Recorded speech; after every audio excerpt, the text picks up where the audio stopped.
नमस्कार दोस्तों, स्वागत है आपका एक नई वीडियो में। दोस्तों, ये कहानी शुरू होती है लगभग 10 साल पहले, 10-12 साल पहले, जब सोलर पावर प्लांट्स या सोलर पैनल का चलन इंडिया में शुरू हुआ था। उसके पहले भी सोलर पैनल्स आते थे, लेकिन इतना ज़्यादा बड़ा उनका काम नहीं था, ज़्यादा लोग यूज़ नहीं करते थे, ज़्यादा अवेयरनेस नहीं थी। तो जब धीरे धीरे सोलर पैनल्स आने शुरू हुए तो उनको छोटे छोटे प्रोजेक्ट्स में यूज़ किया जाता था, जैसे कोई सोलर लाइटिंग के लिए, होम लाइटिंग के लिए, या ऐसे कुछ काम के लिए। या फिर अगर बड़े प्रोजेक्ट की बात करें तो जो नासा जैसी एजेंसीज हैं वो अपने सैटेलाइट्स के लिए सोलर को यूज़ करती थी। तो जब धीरे धीरे सोलर का प्रचलन बढ़ना शुरू हुआ, जब लोगों में अवेयरनेस आनी शुरू हुई, तो सप्लाई बढ़ी, कंपटीशन बढ़ा और धीरे धीरे जो इंपोर्ट बाहर से होते थे सोलर पैनल, उनका काम बढ़ने लगा और प्रोडक्शन ज़्यादा होने लगी। तो थोड़े थोड़े जो प्राइसेस हैं सोलर पैनल के, वो नीचे आने शुरू हो गए। लगभग 2007 या 2008 की बात करें तो उस टाइम पे सोलर पैनल का, जैसे 100 वाट का जो सोलर पैनल है, उसका जो प्राइस है वो लगभग 20,000 के करीब था। यानी कि 200 रुपये पर वाट एक सोलर पैनल का प्राइस होता था, बिना किसी और इक्विपमेंट के, सिर्फ सोलर पैनल की बात कर रहे हैं। तो धीरे धीरे जब और कंपटीशन बढ़ा तो छोटे छोटे प्लांट लगने शुरू हो गए, डोमेस्टिक प्लांट, जैसे ऑफ ग्रिड इन्वर्टर पे पैनल लगने शुरू हुए, तो रेट थोड़ा और नीचे आना शुरू हुआ। तो आते आते जब 2015-2014 के सालों में जो सोलर पैनल का प्राइस है वो 70 to 80 रुपीज़ पर वाट लगभग हो गया था। उसके बाद जो बड़े पैनल्स हैं, 330 वाट, 335 वाट के पॉली पैनल्स मार्केट में आने स्टार्ट हुए और बहुत सारे बड़े प्लेयर भी आ गए, जिन्होंने प्रोडक्शन जो है इंडिया में वो काफ़ी तेज कर दी सोलर पैनल्स की, और डिमांड भी बढ़ने लगी थी। तो उस टाइम पे जो एक प्लांट का कॉस्ट था, जो एक ऑफ ग्रिड प्लांट था, उसकी कॉस्ट हम साइड में रखें, सिर्फ सोलर पैनल का प्राइस जो है वो 70 to 80 रुपीज़ होता था। लेकिन उसके बाद जब एकदम से ऑन ग्रिड सिस्टम का प्रचलन इंडिया में शुरू हुआ, जब ऑन ग्रिड प्लांट्स लगने स्टार्ट हुए, तो उस टाइम पे जो सोलर पैनल का प्राइस है वो और नीचे आ गया। लगभग 30 रुपये पर वाट का प्राइस जो है वो हो गया था, लगभग 2017-18 की ये बात है। तो जैसे जैसे प्राइस घटते गए, लोगों में इसकी जो अवेयरनेस है वो बढ़ती गई, तो सोलर पैनल हर घर में बात चलने लगी कि ये कोई नई चीज़ आई है, सोलर आया है, इससे हम बिजली का बिल कम कर सकते हैं। तो ऑन ग्रिड प्लांट जो है वो धीरे धीरे लगने शुरू हो गए हर शहरों में, बड़े शहरों में। और उसके बाद जब प्राइस कम होते गए तो 30 रुपये पर वाट जो पैनल का प्राइस था, तो उस टाइम पे जो पूरे प्लांट की कॉस्ट आती थी वो लगभग 70,000 से 80,000 रुपये पूरा प्लांट जो कॉस्ट करता था पर किलोवाट। हम छोटे प्लांट्स की बात कर रहे हैं, 5 किलोवाट, 7-10 किलोवाट तक की।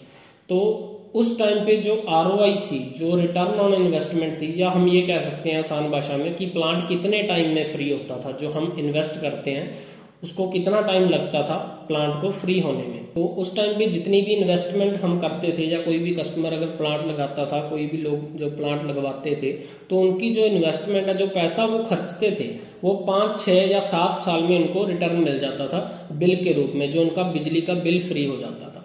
तो जब और कंपटीशन बढ़ा तो लगभग 2 साल पहले की हम बात करें तो सोलर के जो प्राइसेस हैं वो इतने डाउन आ गए थे कि लगभग 40 रुपये पर वाट जो पूरा प्लांट है वो कॉस्ट करने लगा था। 40 रुपये में पूरा प्लांट लग जाता था। और सोलर पैनल की अगर हम बात करें, अकेले सोलर पैनल की, तो उनके जो प्राइसेस हैं वो 17, 18, 19, 20 रुपये पर वाट अलग अलग ब्रांड और टेक्नोलॉजी के हिसाब से यहाँ तक गिर गए थे। यानी कि 16 रुपये से लेके 20 रुपये तक की कॉस्ट थी एक पर वाट सोलर पैनल की। तो जब ये समय था वो इतना अच्छा समय था सोलर पावर प्लांट लगाने का, और उस टाइम पे बहुत ज़्यादा बूम आया इस मार्केट में और बहुत लोगों ने सोलर पावर प्लांट लगवाए। और उस रेट के हिसाब से अगर हम ROI काउंट करें तो जो आपका पैसा है, जो हम पैसा खर्चते थे सोलर प्लांट लगवाने के लिए, तो जो जितनी भी इन्वेस्टमेंट हम करते थे प्लांट के अकॉर्डिंग, वो 2.5 से लेके 3 साल में हमारा जो प्लांट है वो फ्री हो जाता था। तो लेकिन उसके बाद ऐसा क्या हुआ कि अब इतने प्राइसेस बढ़ गए हैं सोलर पैनल के कि फिर से वही 4 साल पहले वाली बात हो गई। उसका कारण ये था कि जो मटेरियल यूज़ होता था, मेन जो सेल यूज़ होते थे, पॉलीक्रिस्टलाइन सेल, उसकी सप्लाई में शॉर्टेज आ गई थी। यानी कि जो कंपनियां पैनल्स बनाती हैं उनको सेल नहीं मिल पा रहे थे, तो जो सप्लाई कमी हुई, जो सेल्स की कमी हुई, तो जो रेट है सोलर के वो बढ़ने शुरू हो गए। तो उस टाइम पे जब रेट बढ़ने शुरू हुए, ये पिछले साल की बात है, पिछले साल से रेट बढ़ते गए, थोड़े थोड़े बढ़ने शुरू हुए जब शॉर्टेज की वजह से। तो उसके बाद जो अगला कारण बना कस्टमर के लिए रेट बढ़ने का, वो बना जीएसटी। तो जो जीएसटी सोलर पे 5% था उसको 12% कर दिया गया। तो जब जीएसटी बढ़ा तो 7% की कॉस्ट सीधी सीधी पैनलों पे या जो भी इक्विपमेंट थे सोलर पावर प्लांट्स में लगते थे उनकी कॉस्ट है जो वो 7% तक और बढ़ गई एंड कस्टमर के लिए। तो उसके बाद ये जीएसटी लगने के बाद जो मेन सबसे बड़ा कारण जो आज की डेट में बना वो था बीसीडी, बेसिक कस्टम ड्यूटी। दोस्तों जो भी इंडिया में पैनल्स बनते हैं उनका, या इंडिया में जो पैनल्स लगते हैं, जो इंस्टॉलेशंस होती हैं, जितने भी पैनल लगते हैं उनका 85% जो हिस्सा है वो चाइना से इंपोर्ट होता है। यानी कि सिर्फ 15% पैनल ऐसे हैं जो हमारे इंडिया में प्रोड्यूस होते थे।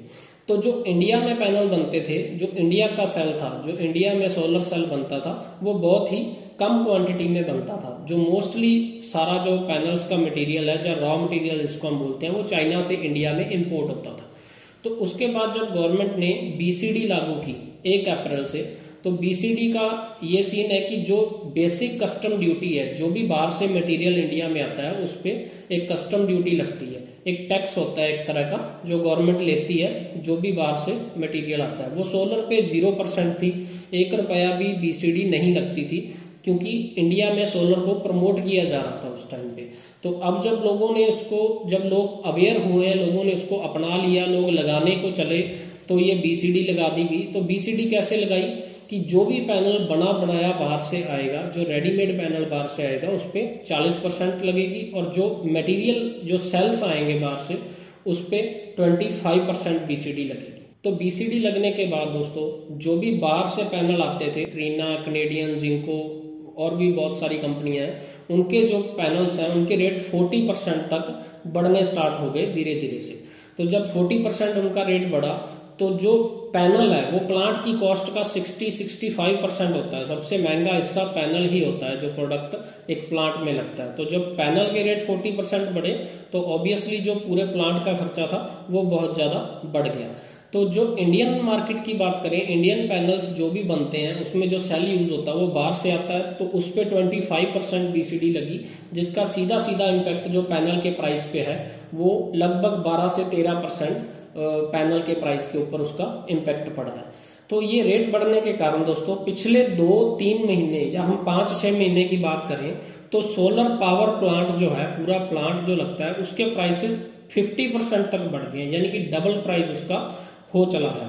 क्योंकि 5 किलोवाट का प्लांट जो 1,80,000 2 लाख में भी लग जाता था, वो अभी 3 लाख से भी ऊपर जा रहा है, 3,25,000 तक जाना स्टार्ट हो गया है। तो इस वजह से जो अब का रेट है, जो आज का रेट 50% या 30% या 40% बढ़ने के बाद अब हालात ये हो चुके हैं कि जो हमारी ROI है, जो प्लांट फ्री होने की हम बात कर रहे थे, वो 7 से 8 साल तक पहुंच गई है। अब कोई बंदा, अगर आप प्लांट में इन्वेस्ट कर रहे हो, आप बिजली बचाने के लिए प्लांट लगा रहे हो, तो आप इसलिए लगा रहे हो कि आपने 3-4 साल का बिल जितना भरना था वो आपने इन्वेस्ट कर दिया, और उसके बाद आपका लाइफ टाइम के लिए या 25 ईयर के लिए आपका बिल जो है वो फ्री हो जाएगा, यानी कि आपकी 1 टाइम इन्वेस्टमेंट थी।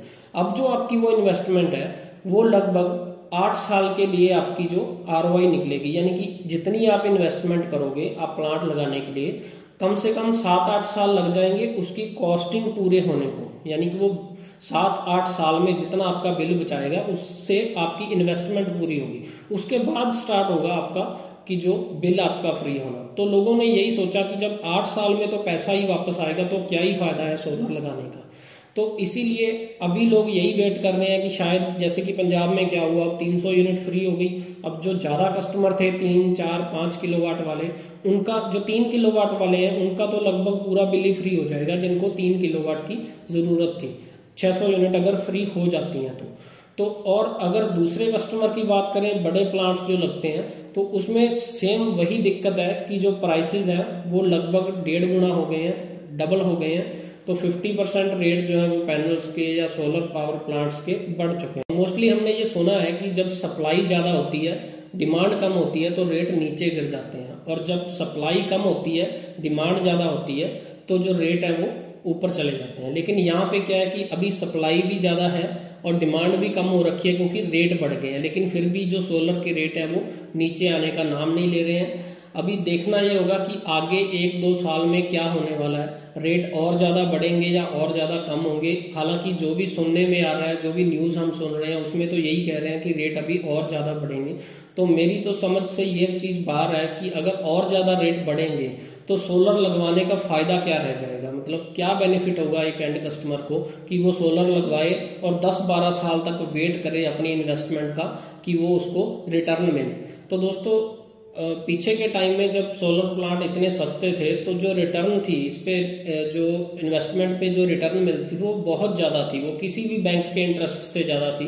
क्योंकि 6-7 साल में आपका पैसा डबल होना, यानी कि 3 साल में आपने 5 लाख इन्वेस्ट किया तो 3 साल में आपका जो 5 लाख है वो रिटर्न हो जाता था और अगले 3 साल में आपको 5 लाख का फायदा और हो जाता था। यानी कि आपको 6 साल में डबल हो जाती थी आपकी जो भी इन्वेस्टमेंट आप करते थे सोलर पावर प्लांट के लिए। लेकिन आज के हालात के हिसाब से बहुत मुश्किल हो रखा है लोगों के लिए कि वो सोलर प्लांट के लिए सोचें और उसको लगवाएं, क्योंकि महंगा इतना हो चुका है। सरकार को ये सोचना चाहिए कि अगर आप इस चीज़ को बढ़ावा देना चाहते हैं, आप रिन्यूएबल एनर्जी को और आगे ले जाना चाहते हैं कि लोग इसको लगवाएं, क्योंकि आज तक तो 1 से 2% घरों पे ही मेरा मानना यह है कि सोलर लगा हुआ है और बिजली की दिक्कत भी इतनी ज़्यादा है कि डिमांड पूरी नहीं हो रही है बिजली की, फिर भी सरकार इसका रेट बढ़ा के क्या प्रूव करना चाहती है, मेरी तो समझ से बाहर है। दोस्तों आपकी इसके बारे में क्या राय है, आप मुझे कमेंट करके ज़रूर बताना। अगर आपका कोई सवाल है वो भी आप कमेंट बॉक्स में पूछ सकते हैं। आज के लिए बस इतना ही, मिलेंगे किसी नई वीडियो में। अगर आपको जानकारी अच्छी लगी तो चैनल को सब्सक्राइब कर लीजिए। Thank you.